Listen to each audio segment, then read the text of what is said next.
दोस्तों, देश भर में रामनवमी के नाम पर हुई जुलूस की चर्चा जो है विदेशों में जोर शोर से हो रही है, जहां तमाम इंटरनेशनल मीडिया हुकूमत से सवाल पूछ रहा है कि आखिरकार ये कौन सा जुलूस था जहां मस्जिद और मदरसों को टारगेट किया गया।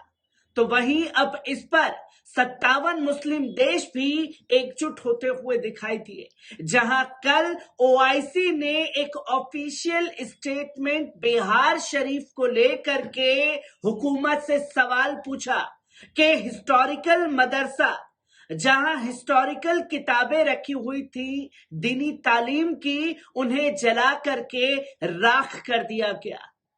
और आखिरकार ये देश में जो इस्लामोफोबिया बढ़ रहा है उसके खिलाफ सख्त कार्रवाई क्यों नहीं की जाती। जहां ओआईसी ने अपने सख्त तेवर मोदी हुकूमत को दिखाए, तो मोदी हुकूमत का बयान भी सामने आया और साफ शब्दों में कहा कि ये ओआईसी जो है हमारे खिलाफ प्रोपागेंडा कर रहा है। अब साहब ने मीडिया को लाइन दे दी, तो तमाम मीडिया की जो हेडलाइन थी, ये देखिए एक बार फिर ओआईसी ने भारत सरकार के खिलाफ जहर उगला। तो वहीं दूसरा मीडिया बताता हुआ दिखाई दिया कि देखिए आखिरकार भारत से क्यों चिढ़ता है ओआईसी। जहां धज्जियां उड़ी पड़ी हैं इंटरनेशनल लेवल पर इस हरकत के बाद से, तो लीपा पोती का काम हुकूमत द्वारा और गोदी मीडिया द्वारा किया जा रहा है। पर अगर गोदी मीडिया की हरकतों की बात की जाए तो बिहार और बंगाल में ही जाकर के रिपोर्टिंग हो रही है और यह बताने की कोशिश की जा रही है कि साहब हिंदू तो यहां से पलायन कर रहे हैं, जिसकी तस्वीरें दिखाई जा रही हैं।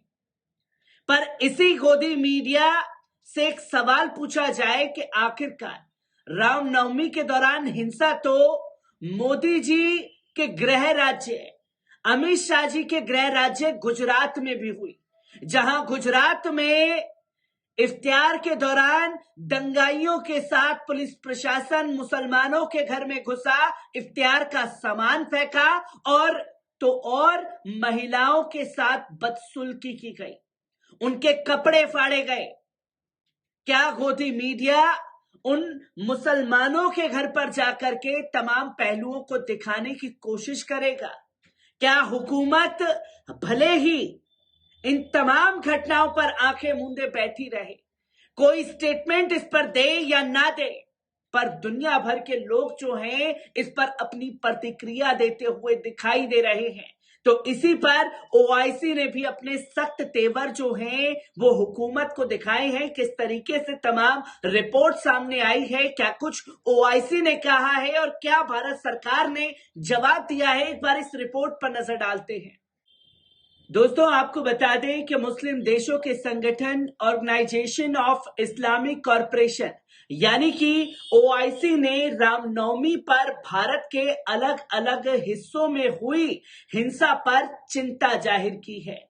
इस मामले में ओआईसी की तरफ से एक ऑफिशियल स्टेटमेंट भी जारी किया गया है, जो कि स्क्रीन पर आप देख रहे हैं।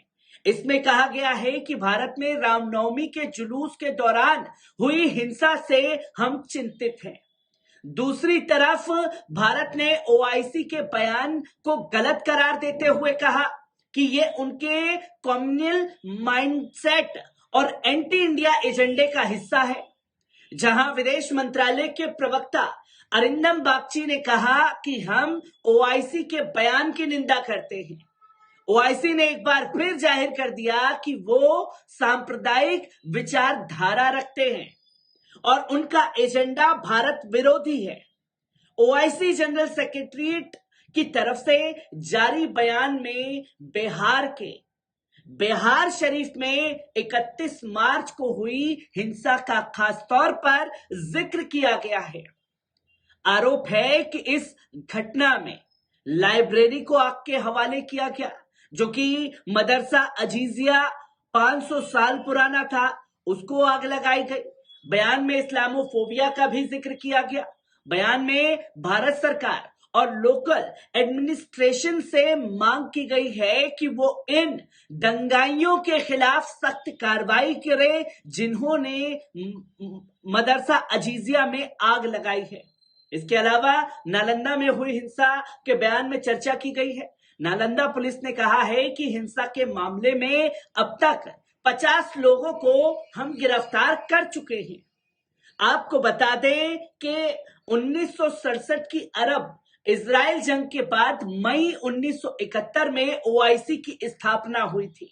इसका मकसद ही फिलिस्तीन की मदद करना और उसे इजराइल के साए से मुक्त कराना था। शुरुआत 30 देशों से हुई थी। आज 57 देश इसके सदस्य हैं। इनकी कुल मिलाकर आबादी 180 करोड़ है। अमूमन हर दौर में सऊदी अरब का ही इस पर दबदबा रहा है। इसकी दो वजह है। पहली, मुस्लिमों की आस्था के दो सबसे बड़े केंद्र यानी मक्का और मदीना सऊदी में ही है। दूसरी, आर्थिक तौर पर कोई दूसरा मुस्लिम देश सऊदी के आसपास भी नहीं फटकता।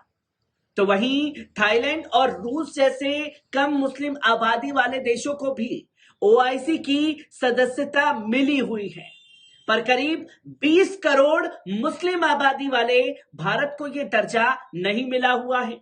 जहां हमारा नेशनल मीडिया तमाम ओआईसी की पुरानी चीजों को बता रहा है।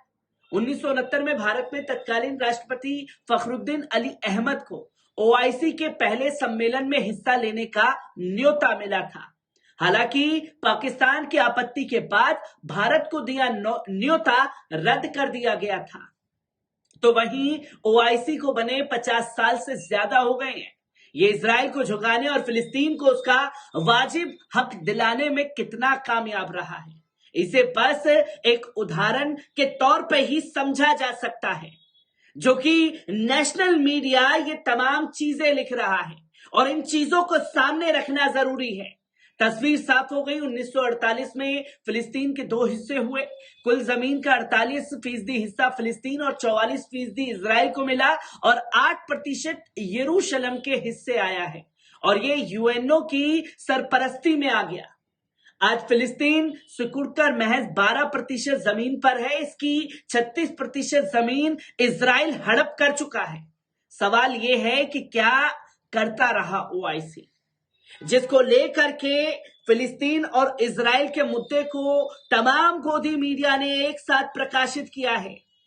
पर यहां हुकूमत से सवाल पूछना चाहिए कि साहब, यहां ओआईसी जैसे देश और तमाम 57 मुस्लिम देश रामनवमी के दौरान हुई हिंसा का जिक्र कर रहे हैं और आखिरकार देश के प्रधानमंत्री की खामोशी इस पर है, जहां दुनिया भर की नजरें इन हरकतों पर टिकी हुई हैं।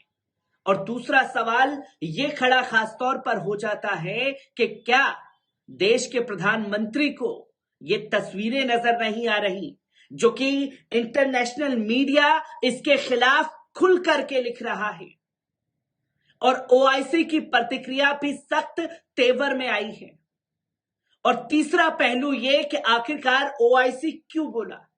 जहां मुसलमानों के ऊपर हमले हो रहे थे, किसी तरीके की कोई प्रतिक्रिया दुनिया भर के मुसलमानों की तरफ से नहीं की जाएगी। पर जब बात इस्लामिक हिस्टोरिकल चीजों की जाएगी तो दुनिया भर के मुसलमान इस पर बोलते हुए दिखाई देंगे। तो वही काम ओआईसी की तरफ से भी किया गया है। हर एक तस्वीर आप लोगों के साथ साझा करता रहूंगा। दीजिए इजाजत, शुक्रिया।